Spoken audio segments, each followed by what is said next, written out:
Welcome back, everyone. Here with a reaction to this week's Swamp Watch, the author of The Russia Hoax, which is the #1 New York Times bestseller for their second week in a row, Gregg Jarrett. Greg's literally the perfect person to talk about Steve, James Comey and Robert Mueller. I just want to start with one thing, just kind of point out the distinction between something. We talk a lot, and you've been right at the heart of it, about the corruption around the Mueller investigation and the whole process around that, and that's something that we, in terms of the way that's all been handled in improper ways.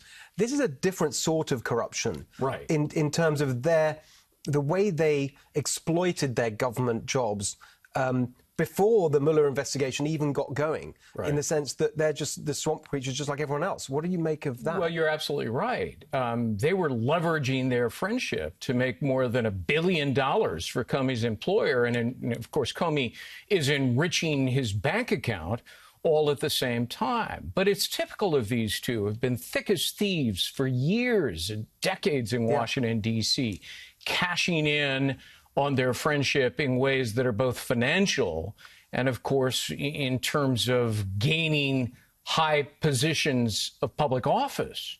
You know, James Comey in particular, and I write about this in the book, strikes me as the most unscrupulous, devious, unprincipled person ever to hold a high position of government.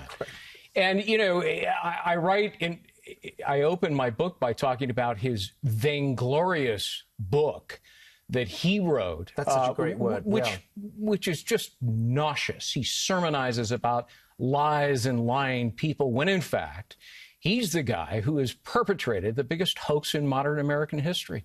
This is the thing that drives me crazy, is that, like I said, they're not necessarily worse than anyone else. You know, when I started telling people, well, we're going to do this Swamp Watch on Mueller and Comey, and then, can you believe it, he went to Lockheed Martin and did all this stuff.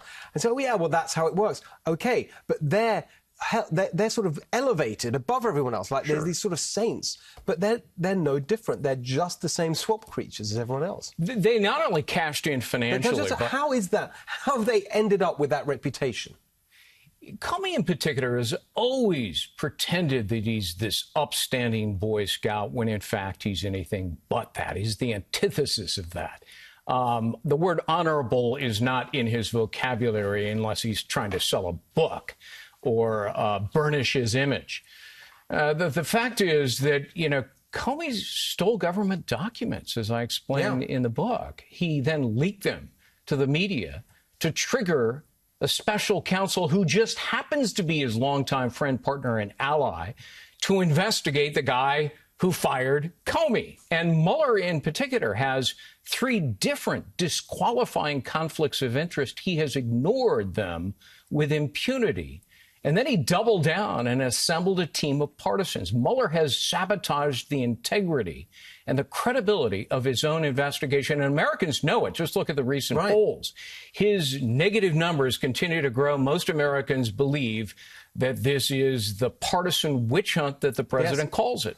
And you've got to be suspicious. Just the last point I want to raise with you, this Apple business, right? You've got remember, it was Apple's lawyer. Not for the firm, but in his law firm. And then they, after all this fuss about we're not going to cooperate with the FBI over San Bernardino, when it comes to Paul Manafort, they hand it over. Right, exactly. And, you know, the Manafort investigation was without authority and it was illegitimate. Mueller can only bring a case that arises out of his investigation. This did not. Mueller went over to the tax division of the Department of Justice archives and blew the dust off an old case and then decided to bring it to harm Trump. And he used, as you pointed out in your monologue, apparently, Tim Cook at Apple to help create even more evidence against Manafort. It's the whole thing stinks. Anyway, Greg, thank you so much for joining us tonight. Congrats on the book. If you haven't bought it already, make sure you get it.